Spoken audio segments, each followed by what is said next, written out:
Hello everyone, কেমন আছেন সবাই? আজ থাইল্যান্ডে আমাদের শপিংয়ের দিন। আমরা যাব চাতুচাক উইকেন্ড মার্কেট।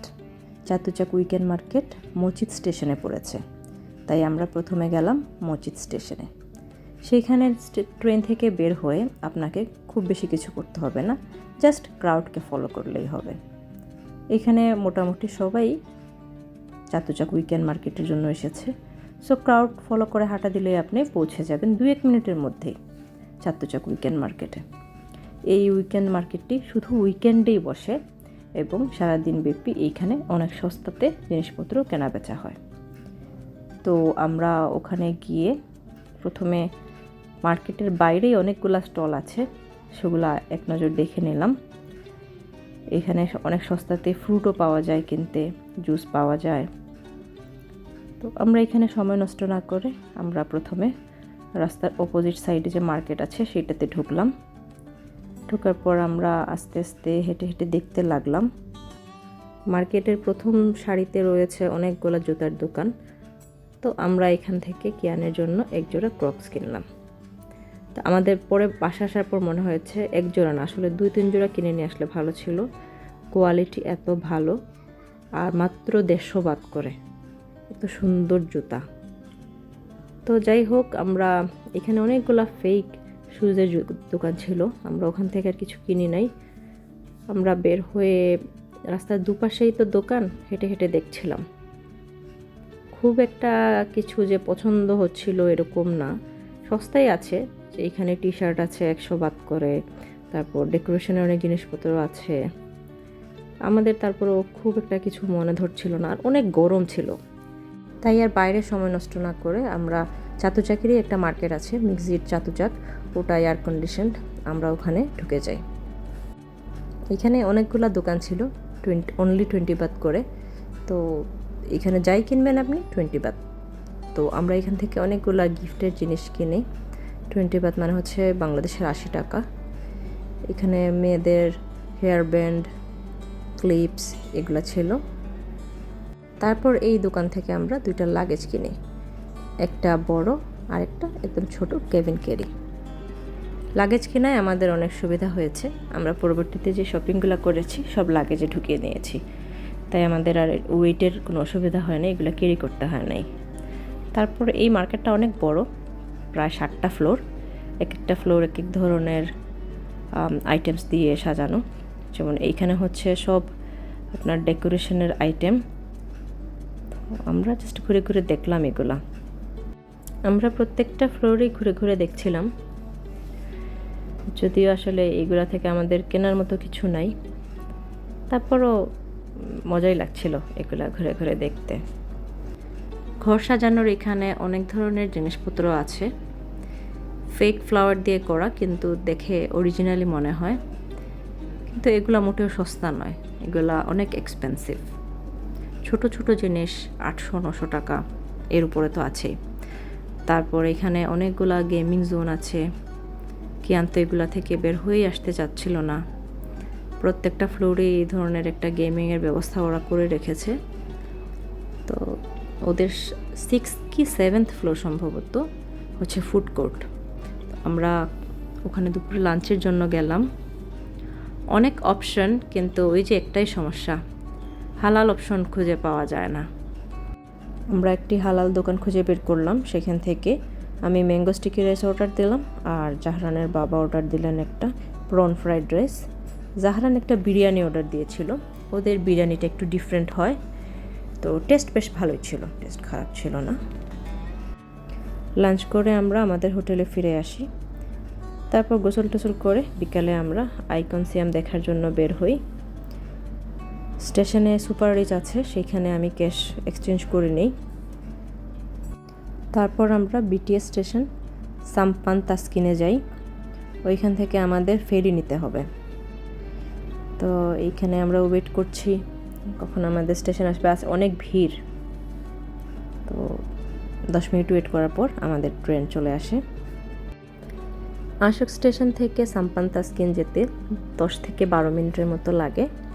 তো ওখানে স্টেশন থেকে বের হয়ে সোজা হাঁটলেই সামনে ফেরিঘাট আছে, এই ফেরিঘাটে আপনাকে আইকনসিয়ামের জন্য টিকিট করতে হবে। যেতে 8 বাত করে লাগে পার পারসন, আসতেও সেম।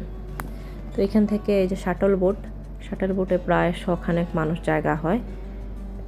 পুরো শাটল বোট যখন ভর্তি হয়ে যাবে মানুষের, তখন ওরা এটা ছাড়বে।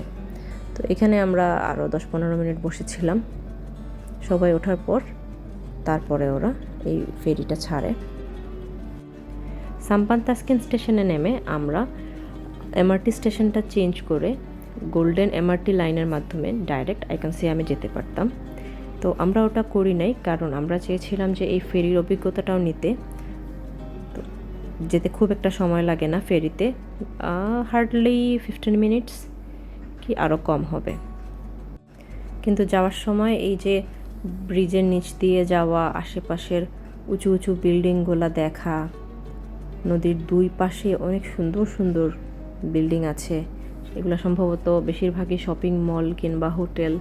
তো এই যে এক্সপিরিয়েন্সটা, এটা তো আর ট্রেনের মাধ্যমে গেলে হতো না, তাই আমরা আসলে এই ফেরিটা চুজ করি।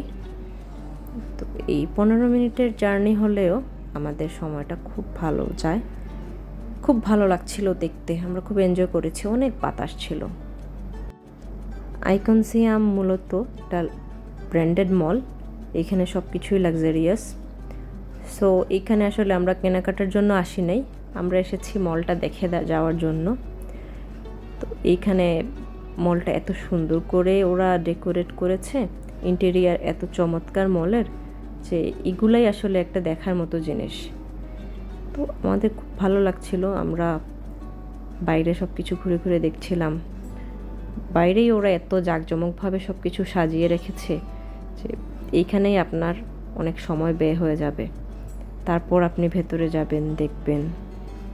এখানে একদিকে বাইরে কনসার্ট চলছিল, মানুষজন ভিড় করে কনসার্ট দেখছিল। এটা ফ্রি কনসার্ট, কিন্তু আপনি যদি খুশি হয়ে এখানে কিছু দিতে চান, আপনি দিতে পারবেন। তারপর আমরা মলের ভেতরে ঢুকি। মলের ভেতরে সব কিছু তকতকে ঝকঝকে, দেখতে খুবই ভালো লাগে। আমরা ঘুরে ঘুরে এই লাক্সারিয়াস মলটা দেখতে থাকি। এই মলটা থাইল্যান্ডের সবথেকে সুন্দর মল বলা হয়ে থাকে। কিন্তু এইখানে এত ভিড়, মানুষ কিনুক আর কিছু নাই কিনুক, সবাই এখানে ঘুরে দেখতে এসেছে। এত মানুষ কিচকিচ করছিল যে আসলে ভিডিওতে আমি কি তুলবো আর নিজেই কিভাবে হাঁটবো। তো এক সময় আর ভিডিও করতে ভালো লাগে নাই, মনে হলো এর থেকে নিজেই দেখে যাই। এখানের ফুড কোর্টে একটা জিনিস দেখে খুব মজা লাগলো, সেটা হচ্ছে আস্ত একটা কুমির তারা এভাবে বারবিকিউ করে রেখেছে। এখানে আপনি কুমিরের মাংস কিনে খেতে পারবেন, তারা এই লাইভ কুমিরের বারবিকিউ থেকে কেটে কেটে দেবে আপনাকে। তো আমরা এখানে ফুড কোর্ট থেকে কিছু কিনি নাই, এখানের ফুড কোর্টও এক্সপেন্সিভ। আর আমরা মাত্র লাঞ্চ করে এসেছি, আমাদের খিদাও ছিল না। তো আমরা একটু ঘোরাঘুরি করে দেখা শেষ করে আমরা ভাবলাম যে আমরা এর থেকে বরং অন্য মলে চলে যাই। এখানে আসলে খুব যে দেখার কিছু আছে সেরকম না, শুধু ওই হাইফাই করে সাজিয়ে রাখা ডেকোরেশন আইটেমগুলাই, আর ব্র্যান্ডেড জিনিসগুলো তো আসলে কিনবও না।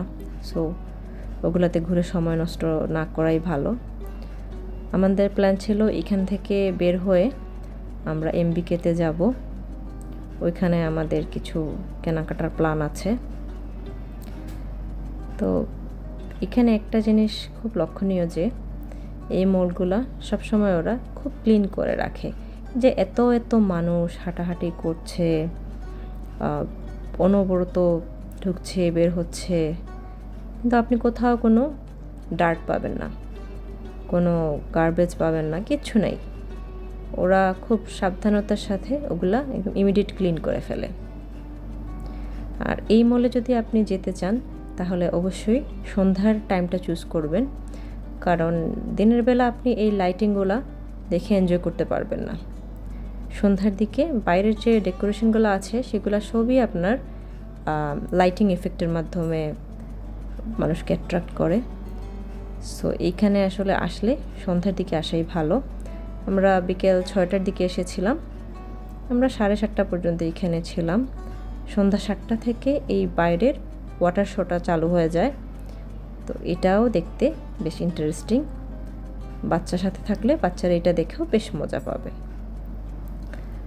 আমরা 7টার দিকে আবার ফেরির টিকিট কেটে আমরা রওনা দিই। সাম্পান্তাস্কিনে নেমে ওখান থেকে আমরা যাব ন্যাশনাল স্টেডিয়াম স্টেশনে। রাতের ফেরির এক্সপিরিয়েন্সটাও আপনার ডিফারেন্ট থাকবে এবং আপনার খুব ভালো লাগবে। এইখানে যে শিপগুলো দেখা যাচ্ছে ক্রুজ শিপ, এগুলাতে ডিনারের ব্যবস্থা করা হয়। আপনি এখানে ক্রুজ ডিনার করতে পারবেন, সেখানে ডিজে পার্টি হয়, নাচ গান হয়।